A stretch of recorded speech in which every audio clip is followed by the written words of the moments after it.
Hi, I'm Robin Ugel from La Trobe Learning and Teaching. La Trobe University is increasing the number of subjects it offers in blended mode.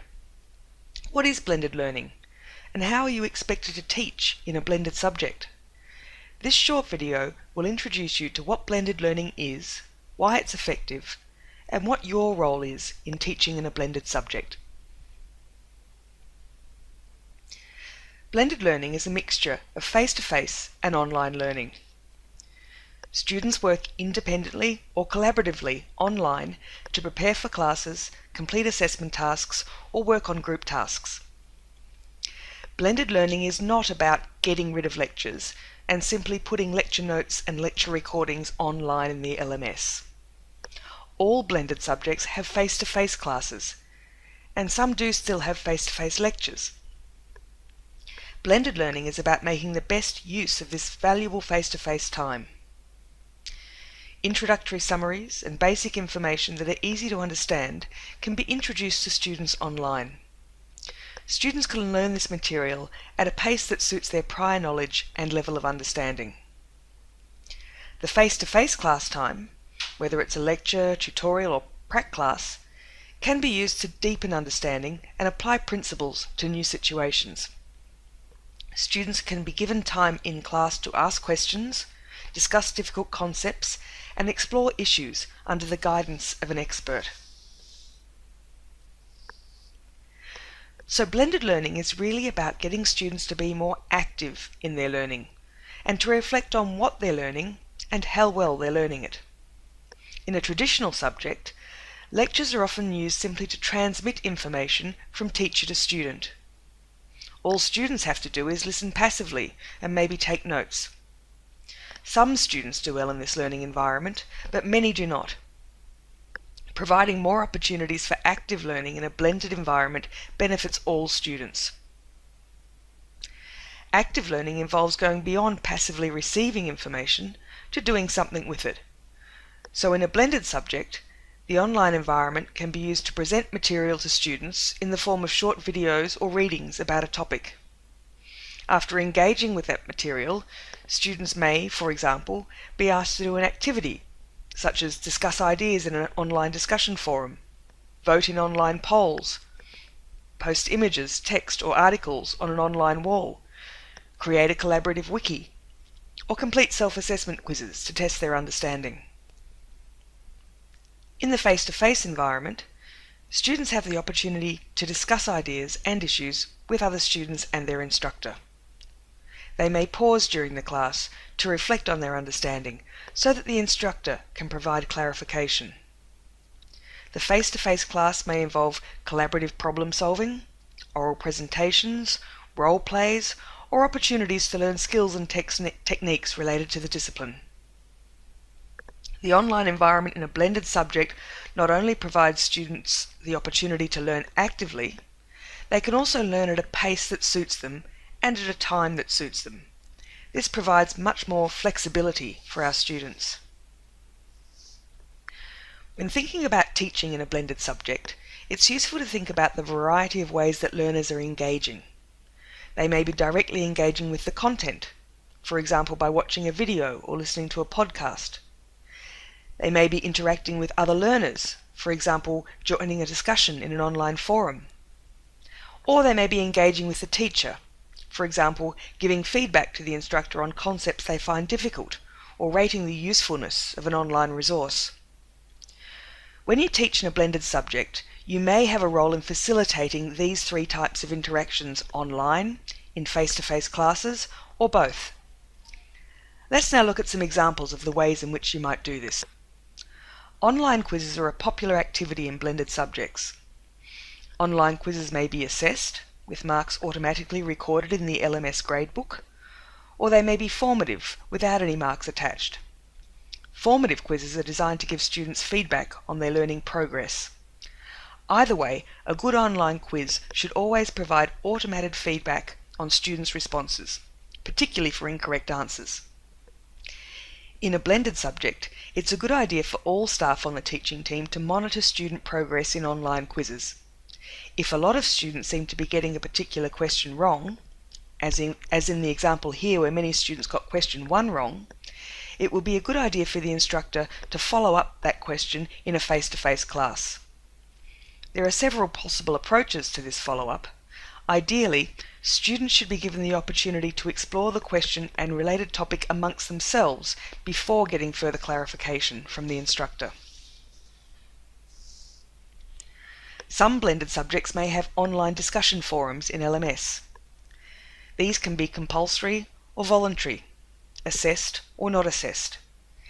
If you teach in a blended subject, you may be required to play a role in moderating online discussion forums. Sometimes you may have groups of students taking on moderator roles.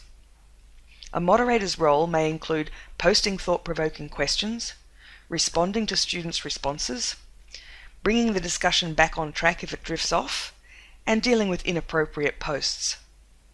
The overall aim of the moderator is to challenge students to think more deeply about issues related to the subject. If you're required to assess student activity in online discussion forums, make sure you have a set of criteria or a rubric to assist you with marking. Check for guidelines on how often students are required to post, how much they have to write, and what to look out for to assess the quality of a post. You may also be required to conduct a follow-up class activity based on students' responses in a discussion forum. Check with your subject coordinator about this. A wiki is an online space where groups of students can write collaboratively. Wikipedia is the most well-known wiki.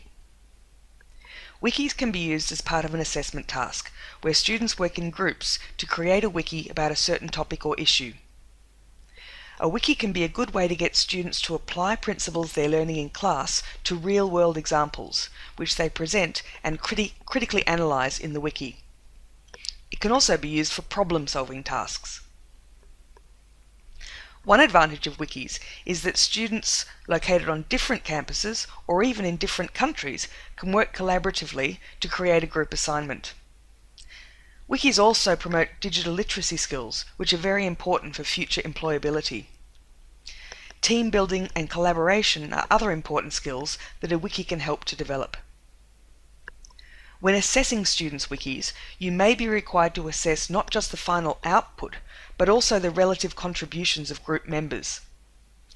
In addition to assessment by the instructor, self and peer assessment may also form part of the overall assessment in a wiki. Make sure you're clear about assessment guidelines and marking rubrics if you're assessing student wikis. Online polling can be used in a number of ways, primarily to give student feedback to instructors. This feedback may be about the learning materials themselves, or it may be about a student's self-assessment of their own learning. Online polling can be used for a muddiest point activity.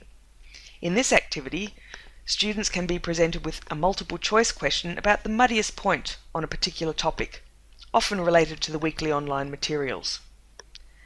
The instructor who sets up the poll chooses the parts of the topic that they predict students might have trouble with and presents these as options in a poll question. Students then vote on the point they had the most difficulty with. After they've voted in the poll, they can see the quantified anonymous responses of other students. This activity helps students to learn by providing them with opportunities to reflect on their own learning.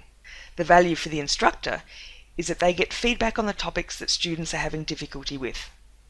If you're teaching in a subject that has a muddiest point poll, you may be required to provide further instruction about these points in a follow-up face-to-face class.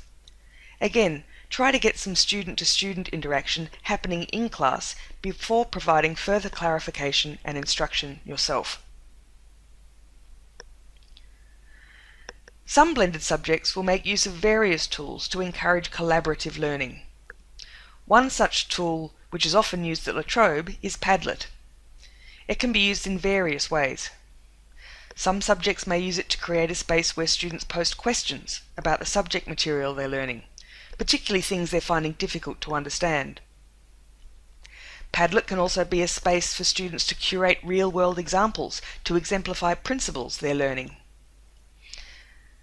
Others use Padlet to propose really difficult and complex problems, sometimes called wicked problems, related to the subject.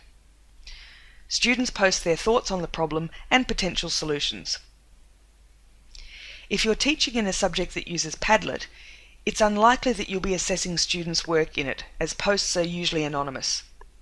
More likely, you may be expected to follow up on student posts and uploads, perhaps with a classroom activity that asks students to explore Padlet artifacts in more detail. For many students, blended learning will be new. They may wonder why they have to do things online instead of face-to-face. Some of them may be under the incorrect impression that the university is pushing blended learning to save money.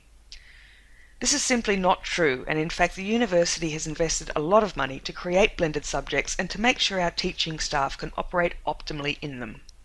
So tell your students about the benefits of blended learning. Tell them often. Remind them that learning online means that they can study when they want and at a pace that suits them. And remind them that by learning actively, collaboratively, and reflectively, they'll give themselves the best chance of success in the subject. So in summary, if you're teaching in a blended subject, it's important to regularly check LMS so that you know what your students are doing and saying online. This can help inform how you teach in subsequent face-to-face classes. If you're required to facilitate and/or assess students online, make sure you're clear about your exact responsibilities and how much time you're expected to devote to it. And most importantly, blended learning may be new for many students and they may not understand its purpose. Remind them often that blended learning gives them opportunities for more active and collaborative learning, which will ultimately improve their academic performance and lifelong learning. Make sure your students know what's expected of them in both online and face-to-face environments, and make sure they have realistic expectations of you too. I hope you enjoy teaching in a blended subject.